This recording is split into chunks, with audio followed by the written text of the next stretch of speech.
Le MR, comme les engagés, ont affirmé que la transition énergétique et le respect des objectifs climatiques européens étaient une priorité de leur gouvernement. Ces objectifs climatiques européens sont rappelés clairement dans notre déclaration de politique régionale. Objectif contraignant de neutralité climatique d'ici 2050, ainsi qu'un objectif intermédiaire pour 2030 consistant en une réduction dans l'Union des émissions nettes de gaz à effet de serre d'au moins 55% par rapport au niveau de 1990.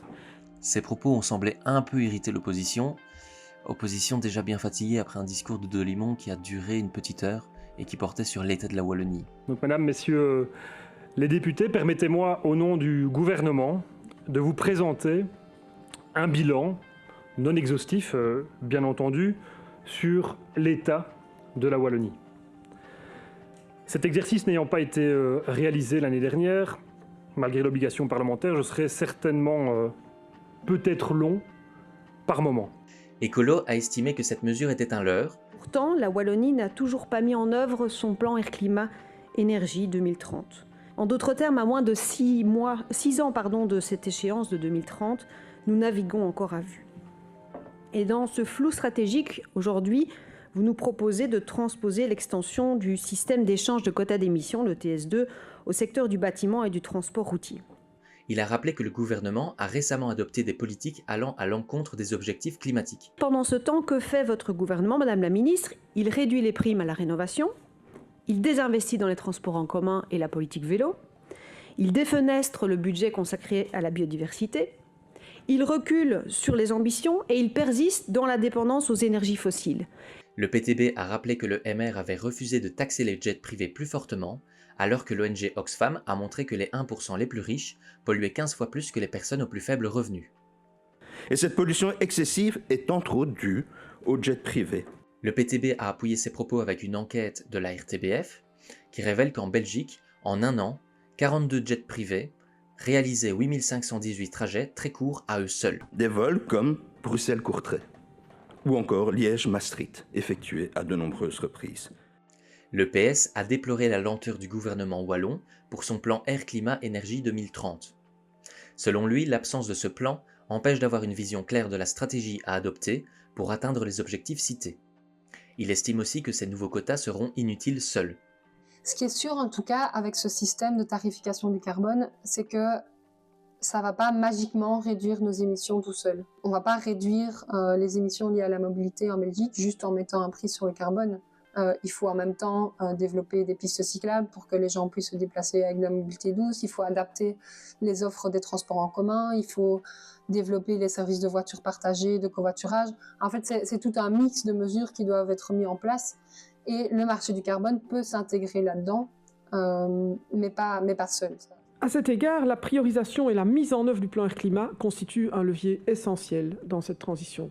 Donc le plan Air-Climat-Énergie, c'est la feuille de route du gouvernement wallon qui va nous indiquer comment on va arriver à réduire nos émissions d'ici 2030.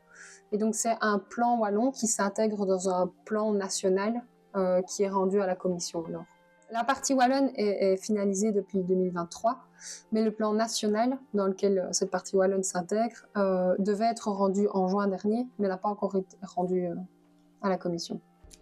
La ministre MR, Cécile Neven, s'est défendue en rappelant que le plan Air-Climat-Énergie sera bientôt présenté au gouvernement. Il devrait comprendre 295 mesures et compléter les manquements du décret. Le gouvernement a approuvé une feuille de route qui est liée à ce plan qui nous dit en 2025, voici ce que le gouvernement va faire. Parce que c'est vrai qu'on constate que ce plan, pour le moment, il a déjà pris du retard, il est pas beaucoup appliqué, il y a des choses qui ont été faites, mais il faut aller plus vite. Sur les 295 mesures du plan Air-Climat, seules 15 étaient mises en œuvre. Donc le PASS qui a été adopté ou qui a fait l'objet d'une prise d'acte plus exactement en mars 2023 rassemble en effet 295 mesures, donc un ensemble conséquent. Mais ces mesures ne sont pas hiérarchisées, elles ne sont pas objectivées de manière spécifique. Et donc face à ce constat, le gouvernement wallon, oui, s'est engagé à prioriser les mesures qu'il allait entamer, qu'il allait initier en 2025. Ça, je pense qu'on est fort aligné avec le gouvernement wallon de ne pas se disperser dans 50 mesures différentes parce que l'argent reste quand même fort limité. Donc voilà, sélectionner un nombre assez réduit de mesures qui sont vraiment structurantes, de nouveaux programmes ou des choses qui existent déjà, mais auxquelles on va vraiment permettre de passer à une tâche supérieure.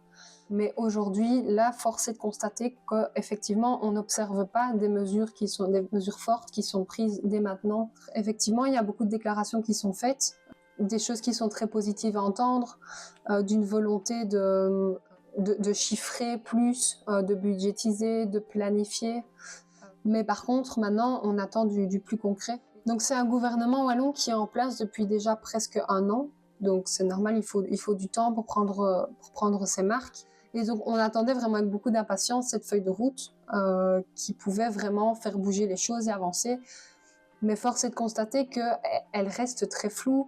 Elle est peu chiffrée, en fait finalement on n'a pas tellement plus d'informations et elle remet aussi en fait quand même beaucoup de choses à plus tard. Si par exemple je parle d'un secteur que moi je suis beaucoup, qui est le secteur résidentiel, avec la rénovation, le taux de rénovation qui doit vraiment plus que tripler, donc on doit vraiment arriver à rénover plus vite, à décarboner le chauffage. L'impression qu'on a quand même, c'est que on va rien faire pour le moment parce qu'on est en train de réfléchir à une grande réforme de l'accompagnement à la rénovation qui est prévue pour octobre 2026. Et de nouveau, si c'est positif d'avoir des actions qui sont cohérentes entre elles, un système de prêts, de primes, d'accompagnement, que tout soit cohérent et réfléchi ensemble, c'est très positif. Mais on ne peut pas se permettre 1 an et demi sans rien faire alors que les primes viennent d'être fortement réduites. On peut déjà avancer sur certains sujets dès maintenant, on n'a pas besoin d'attendre que la stratégie soit mise sur pied. Elle a également insisté sur l'impossibilité d'avoir un plan précis tant que le burden sharing ne peut être négocié. Alors, comme vous le savez, à ce stade, un petit problème institutionnel demeure, puisque Bruxelles ne dispose pas encore d'un gouvernement de plein exercice. Or, la négociation d'un burden sharing nécessite la participation des 4 gouvernements en capacité de prendre des décisions. Le burden sharing, c'est un accord entre les régions et le fédéral qui vise à répartir les efforts et les moyens alloués à la transition écologique entre les différentes entités. La ministre a aussi rappelé qu'il s'agissait d'une transposition directe de la directive européenne, ce qui lui a valu une autre critique.